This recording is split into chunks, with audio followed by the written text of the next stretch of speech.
Hello, everyone, and welcome to the Voice Mood. I'm your host, Olivia Peck, your local millennial voice teacher. I've been teaching singing for about 10 years now, and I'm here on YouTube living my best life, as the kids say. If you have questions about singing, go ahead and drop them in the chat.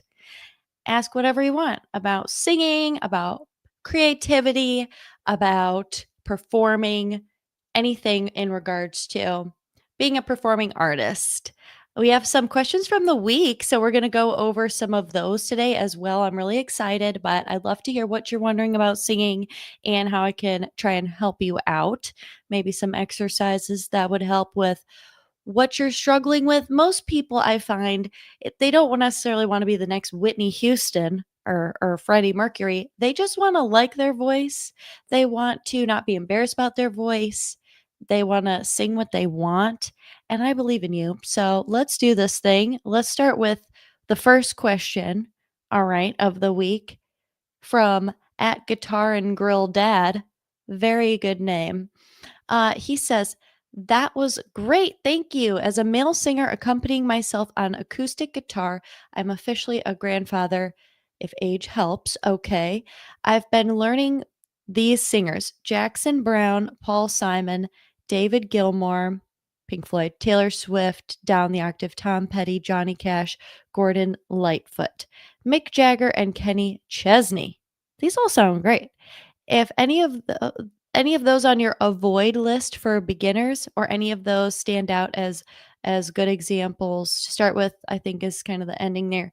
I think that this is a great list of artists to kind of learn from when you're first learning to sing.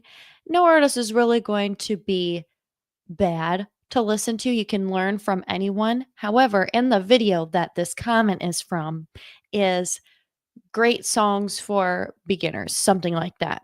And you can check it out. But I talk about how Adele, for instance, is not the best singer to learn from when you're first starting out because of her voice, the way she sings. Let me know if you know any of Adele's songs, and let me know if you ever subconsciously imitate her when you sing. So, the thing that I would tell Guitar and Grill and Dad and anyone who's like, what should I sing? Just be aware of imitating a singer. You do want to learn from a singer. You do want to learn those riffs and runs they're doing. You do want to learn the tune, maybe some of their stage presence and the way they're expressing themselves. But sometimes it's hard not to imitate a singer, and that's something we want to avoid. So, for instance, if I'm singing an Adele song, and you know how she does her nice smoky, I heard that you've settled down, it's very intense and sort of has a smoky quality. Never mind, I'll find. I can't even really do it like her exactly because my voice is much more clear than hers, lighter. So I want to be aware of that.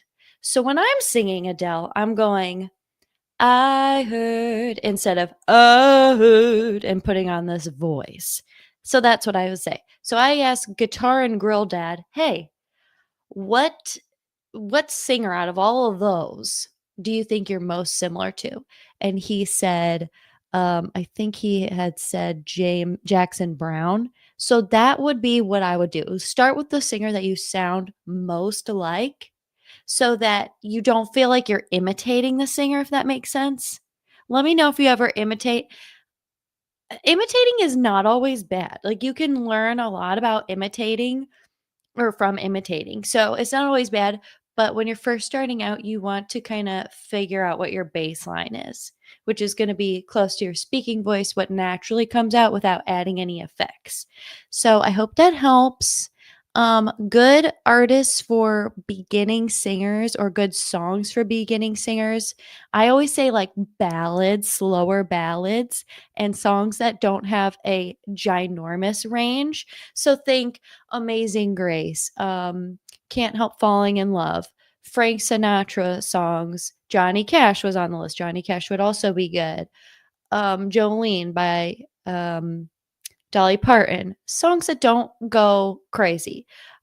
in terms of speed and rhythm is pretty straightforward and the range isn't that big. Hymns, like church hymns are good. Um, some of Taylor Swift's songs can be manageable, like The Archer. Love Story can be good if you have a little bit of a higher set voice. Olivia Rodrigo songs can be good for finding your mix. If you're trying to learn how to belt, I would do like an Olivia Rodrigo song, Chapel Roan, or a Disney princess type song. If you are a lower voice, starting with, yeah, like Johnny Cash or Gordon Lightfoot also is great. So those are some really good ones. And also, you want to figure out what your voice type is. Are you a higher voice? Are you a lower voice? I have a video on that, so you can check that one out if you want to figure out what your voice type is. And also discover, am I a heavy voice or am I a light voice? Because that'll help kind of guide your choices in what you're singing, if that makes sense. Great question. If anybody has any further questions about that, let me know in the chat or the comments. Great to see you. I'm glad you're here. I love talking about singing. So, anything you're wondering, fire away. I'm here for you. And I love to do this almost every week. So, let's get into it. Also, y'all know you can work with me if you want. The links in the description. Anywho, let's go on to another question from this week, shall we? And let me know if there's anything you're wondering as well, but we'll go to another one from this week. Let's see.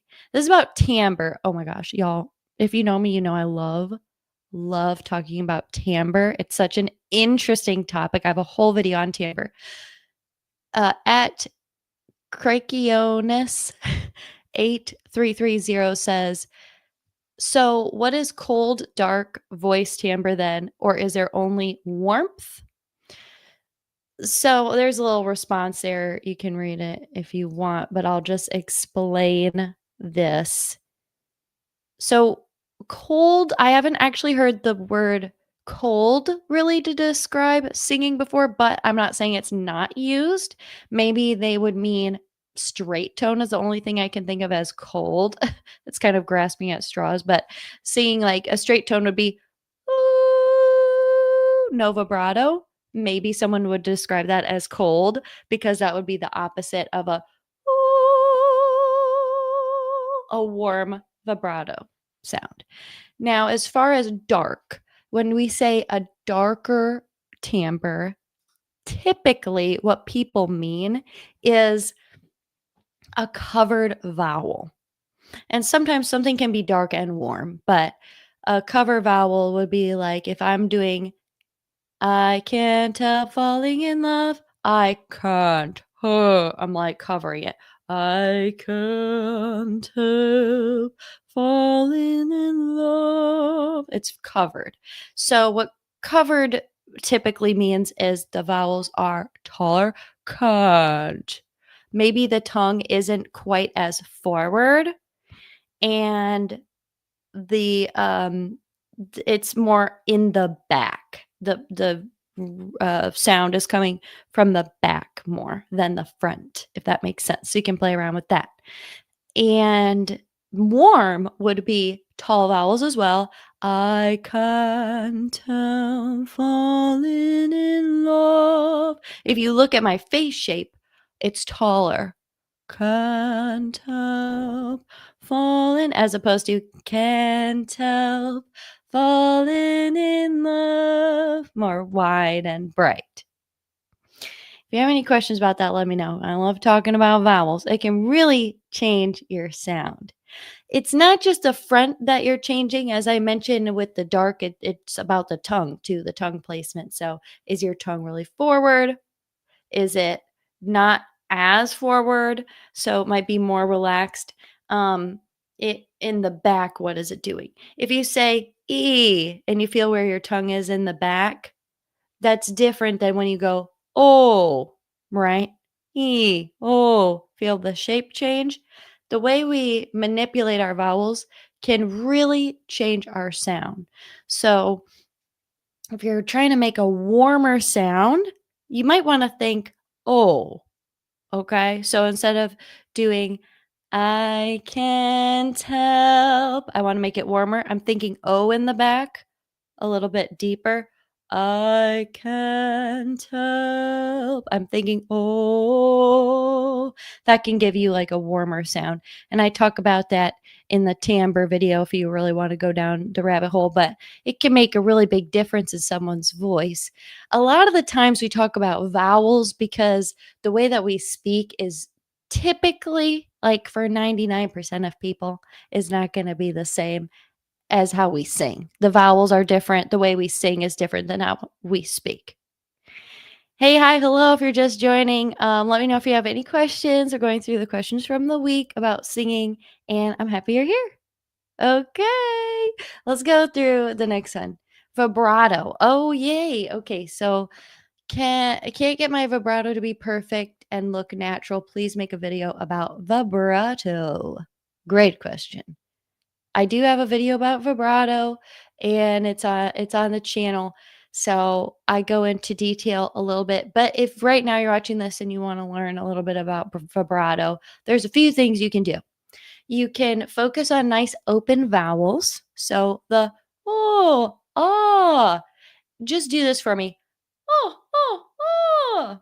Can you make that sound? Oh, feel how the sound is like coming out of the roof of your mouth. Oh, not here. Ah.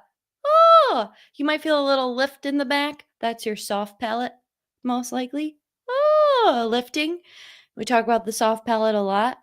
When your soft palate is lifted, like when you yawn or sigh, your vibrato has space to ring in there. Okay. If you don't have that space, then the vibrato is not going to have probably enough room to naturally spin. So if I'm doing something like oh, and you try to hold that last note, you can try that. Oh,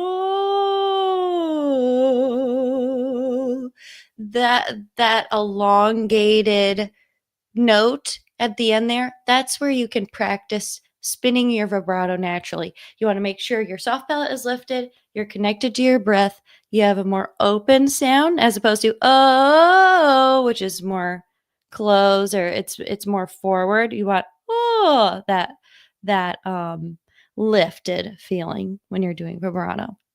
Okay. Let me know if you have any questions about that. I love talking about vibrato and we can come back to it. But we'll go on to this question here in the chat. Hey, Kevik. Okay, so let's see what he is asking. I know we all want to sing in our own way, but as an exercise, is it feasible to mimic a voice you like and then reverse engineer it to feel and what techniques they're using to get their sound? Just as information collecting exercise. Absolutely. This is a really great question. And it's something that if within reason you use it and you know you're doing it to learn, then great. I think it's more problematic if you're imitating a singer without realizing it. But if you're actively trying to mimic to explore different sounds, that's different. And that can be very useful. So, a good example of this is let's say you want more vibrato. Okay. If you imitate an opera singer,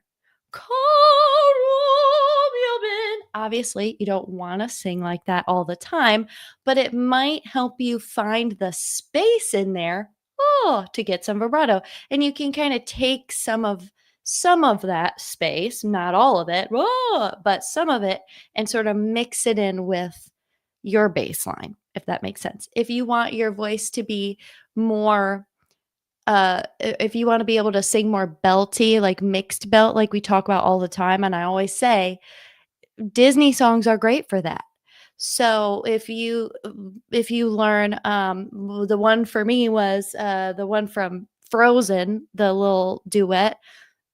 Finish each other's sandwiches. That's another. Oh, love is an open door. Love is an open door. being able to imitate that clear sound of Kristen Bell's voice helped me find my own clarity, and I don't try to manipulate it just like her anymore, but that helps. Or even like I'm trying to think of another sound you might be using. Like the one that's tricky is grit because it can be kind of hard to tell if you're not super experienced. It might be hard to tell how someone is creating grit. Grit is one of those things that it can be created in multiple ways. And I even was just starting to learn the different ways in recent years because it's not the type of I didn't do a lot of heavy metal or anything in my time, okay? So I've had to learn it just for the purpose of teaching. So you have different types of grit. You've got like the um just off the voice sort of like uh I can't help falling in love with you. That's just a little bit of like nasal and like whining, okay? And like not and like almost holding in a little air or constriction. Just being careful about that. So that would be one way. Another way is the wow, wow, that sound. That's a more of like a nasal but head voicey mixture. And then you've got like the more metal screaming rah, rah, rah, where with the false folds and the fry scream versus the distortion scream. It's kind of hard to tell what's going on. So that's the only disclaimer I'll say. I'm sure I could come up with a lot of different disclaimers about mimicking, but that's something to kind of learn about too if you want to do that. Okay. Hey, Jude. Hey. Oh, I won't do it. I bet you get that a lot. Jude Whitebread says, "Hey, Olivia. Think you've just covered what I'd be asking about, which is vowel modulation. The A in plan is when I can't sing high. Love your content." Thank you so much, Jude. That's really sweet. Thank you for tuning in. Thank you all for tuning in. I'm happy to see you. And we can talk more about vowel modification. I think that's what you meant. The A in plan. That's what it, oh, that's what you mean. Okay. So I'm going to just say high for me would be like, ah. So if I were to sing the word plan, plan, as you can hear, plan is a very closed vowel. You can feel when you just speak it, plan. The tongue is more flat, and it's more narrow back there, right? Plan. Now do plan, plan, plan. Suddenly you've got more space. You go from plan to plan, plan, plan. And I don't know, maybe you want to do it in a head voice. Plan, plan. But that's what I would do. Unless you wanted to do like some emo thing. Plan, plan, whatever. I don't think you do. And that was kind of an atrocious example. I'm sorry, everyone's ears are bleeding now. But hopefully that helps. So think plan. Anytime you've got an E, oo, any of those really narrow vowels, wah, yeah, it can be kind of tricky the higher high you go. So the way you modify vowels generally as you get higher to open them up more and to give yourself some more like or less strain, I guess, as you get higher is to think taller vowels, and relax that tongue in the front a little bit, maybe. But it can depend on the person.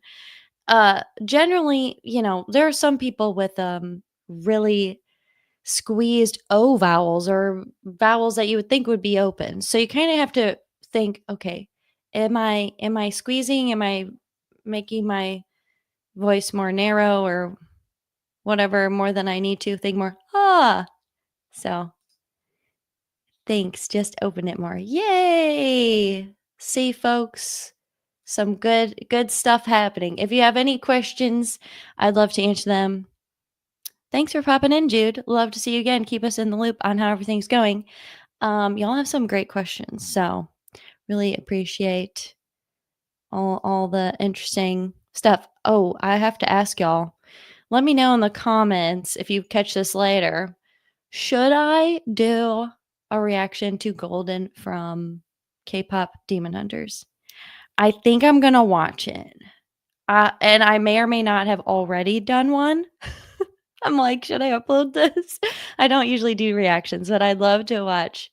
I'd love to share that one with y'all, the K-pop Demon Hunters. And apparently, I was tipped off by one of my students, shout out, that they're gonna be singing live on The Tonight Show. So I'm like, "Oh gosh, should I react to that one?" I don't know. But it's kind of exciting because I think that would be interesting. It's such a wild phenomenon that that movie, like, totally blew up.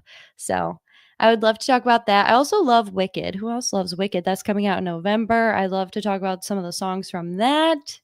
But anyway, let me know if there's any songs that you wanna hear, like, my, in quotes, "reaction to." Let me know because I never know what people would be curious about.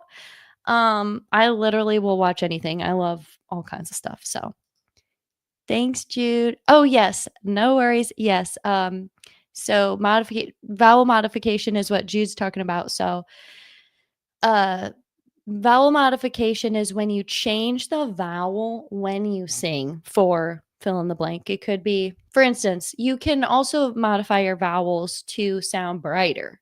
So, what we were talking about earlier, the Disney stuff. If I wanted to sing, let it be, let it be, let it be, and make it brighter, I might think smilier. Let it be, let it be, let it be, let it be, and thinking more speaky. That's another way to modify my vowels. So instead of let it be, it's more let it be, right? Different sound. Kind of fun. Can really change your voice with modifying your vowels. So that's very exciting. Feel like my hair looks insane. All right, that's fine. Oh, sure. Would be interested live. Yes. Wonder how much auto tune on Golden. Right?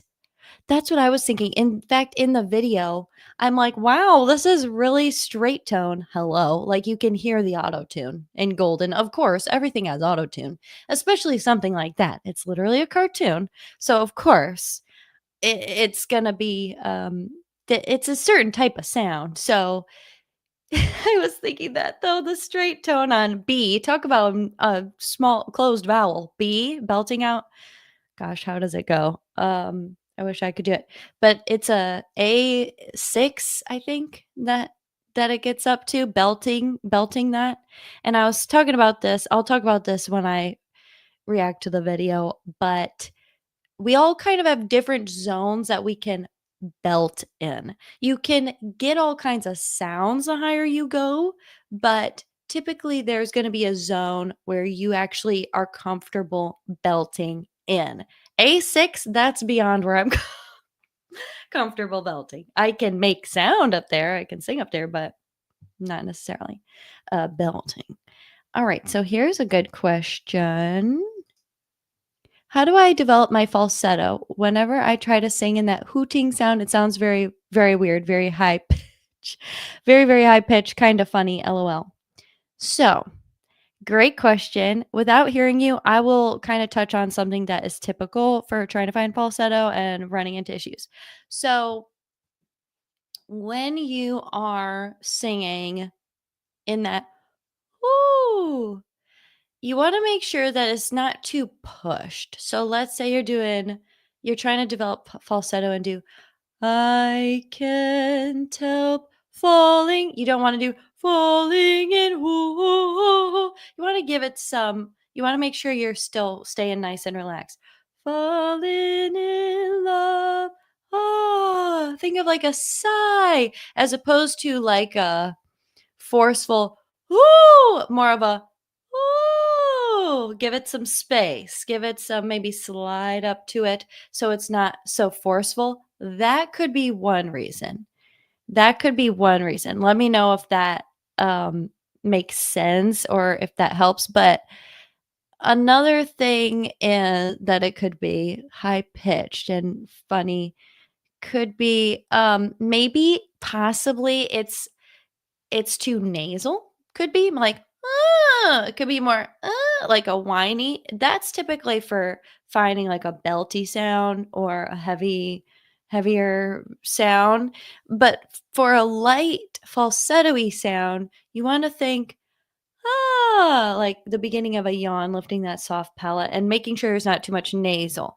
Some people just have more nasally speaking voices. So you might have to actively try not to be too nasal. I have a nasal voice, you can tell because when I talk, I plug my nose and it sounds super nasally. So try to take out the nasal.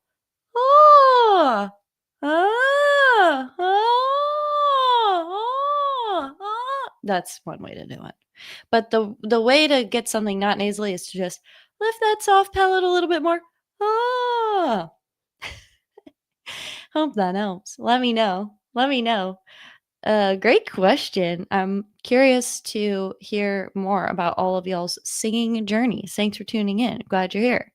I'll have a new video up soon. My next in depth one is going to be on breathing. So if you have any questions, I've been really doing some more research on breathing to kind of up my game a little bit. I love every time I make a video, I have to brush up on everything. And so if you have any questions about breathing, that's been kind of interesting. One thing is standing versus sitting. I've been asked that before, and I really don't want anybody to overthink breathing, but it does make a difference if you stand versus sit typically, just because when we sit, we tend to hunch. If you're able to sit up tall when you sing, that makes a big difference. Um, Now, that's not to say I don't sometimes using hunching as, like, an exercise can be sort of interesting, but for the most part, you wanna make sure that your rib cage is lifted, not necessarily like that, but, like, just like how I am now, just like I'm not crunched down. Anyway, hope that helps. Let me know if you have any questions about breathing, but there's so many things that breathing controlling your breath does, but it doesn't necessarily mean you have to take big breaths, as I always say. You just wanna kind of know how the breath works.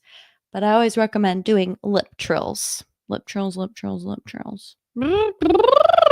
My first voice teacher, one of my first voice teachers told me that if I could become a great lip triller, so if you can become a really good lip triller, then you should be able to become a really great singer. And that is I think that is so true. One of my students today reminded me of that, and wow, she's grown so much in the past few weeks. Because she keeps at it. She does her lip trills. She's taught herself how to lip trill. Not everybody can do it at first. So, can you do this? Not everybody can do it. The thing that you want to do to keep the lip trill going, I know I look insane, is to make sure you have enough air. So, make sure you take a good enough breath, but also like keep the breath going. Don't let it stop helping you. Love lip trills. You'll hear me talk about lip trills. I love a lip trill, okay? It helps a lot.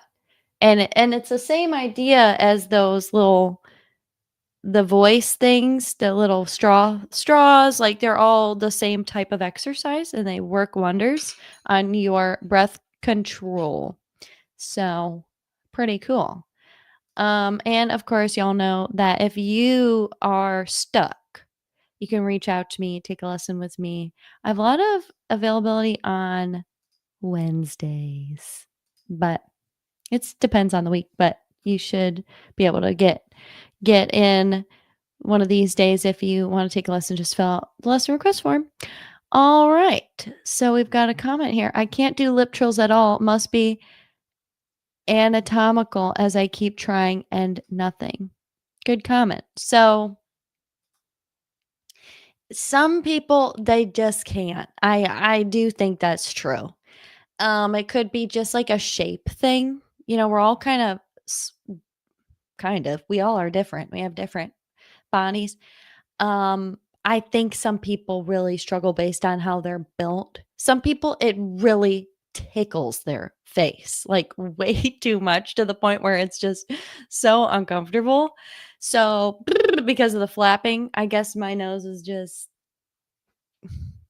not in the way, but I'm sure this, like, measurements, I don't know, man, I don't know, but I think it is harder for some people. I do. Um So good luck. But sometimes it helps to use more breath or stay on your breath and relax your lips a little bit more, pucker them out a little bit more. Sometimes people tense their lips too much, like pressing them together instead of. I have one student, oh my gosh, can y'all do this? Like roll your tongue. I have a student who she can't lip trill, but she can roll her tongue. So she'll actually do both kind of at the same time. So she can lip trill, but she can't not roll her that's what it is. She can't not roll her tongue. So she'll be going rolling her tongue and lip trills at the same time. Are you serious? It's crazy. It's actually really impressive. So that's another thing sometimes people do. Rare, but it's possible. You know, lots of different things out there. Everybody's different. Let me know what y'all are wondering about singing, about anything performing. I'd love to hear how your singing journey is going and your curiosities about singing. Love answering your questions. It's been a really fun, busy week here in the studio. Shout out to All James Music. He had an acoustic release of his song Moments, which is a great tune. So check him out, All James Music. And it's a great song. I'm really impressed with his vocals. He's just like totally taken his voice to the next level. Working with me and another voice coach as well. We've been working with them and we're kind of different. So he's been able to just learn so much and he's just really done a great job. So check out that music. It's really cool to watch people grow. It's amazing how much someone can transform their voice. Like I'm still blown away all the time by what people do over just 1 week, 2 weeks, and it's really cool. So I hope that gives you some hope to get better at singing because you can. And there's lots of ways to do that. So just stick with it and you should see some growth. Okay? Yeah, let me know if y'all are wondering and if not, I'll hop off. But this has been really fun, guys. Any last minute questions, let me know. I will be doing this again next week on Wednesday. It looks like seems to be a good day. So if you're not subscribed, make sure you're subscribed so you don't miss the next one. And if you if you have any questions and you're watching this later, you can comment on this video and I'll answer it on the next live. And I'm really happy y'all are here. This is really fun. Yes, great, great. Everybody's been doing really amazing in the studio. I'm really happy and just impressed with everybody and even just being able to maintain like a singing schedule habit and just sticking with it is really huge. So, okay guys, well, I'll catch you later. Thanks for being here and I'm going to go enjoy my coffee. Bye.